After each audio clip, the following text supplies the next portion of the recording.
Hi friends, இன்னைக்கு வெண்பூசணி கூட்டு எப்படி செய்யலான்னு பார்க்கலாம். இது மிகவும் சத்துக்கள் நிறைந்த ஒரு காய். இது அடிக்கடி நம்ம உணவில் சேர்த்துக்கலாம். இதுக்கு கொஞ்சம் பாசி பருப்பு போட்டு எண்ணெய் விட்டு சீரகம் போட்டு ஒரு 2 விசில் விட்டுக்கலாம். கடாயில் கொஞ்சம் சின்ன வெங்காயம் போட்டு பூண்டு 2 பச்சை மிளகாய் போட்டு நல்லா வதக்கிக்கலாம். அப்போது ஒரு சிறிய தக்காளி போட்டு அதையும் நல்லா மசிய வதக்கிக்கலாம். வதக்கிட்டு நம்ம பொடியாக கழுவி வெட்டி வச்சுருக்கிற வெண்பூசணிக்காயை இதில் ஆட் பண்ணிக்கலாம். ஆட் பண்ணி அதிலே தண்ணி இருக்கும், அதனால் தண்ணி விட வேண்டியதில்லை. நல்லா மிக்ஸ் பண்ணிக்கலாம். கொஞ்சம் மஞ்சள் தூள் போட்டு தேவையான அளவு உப்பு போட்டு வேக வச்சிடலாம். வேக வச்சுட்டு அது ஒரு 2 மினிட்ஸில் வெந்துடும்.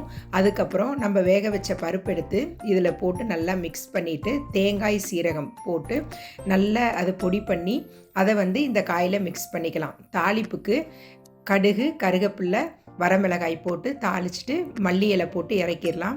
இது ட்ரை பண்ணி பாருங்கள் ஃப்ரெண்ட்ஸ். ரொம்ப ஈஸியான ரெசிபி, ஹெல்த்தியானது கூட. இந்த வீடியோ பிடிச்சிருந்தால் லைக், ஷேர், சப்ஸ்கிரைப் பண்ணுங்கள்.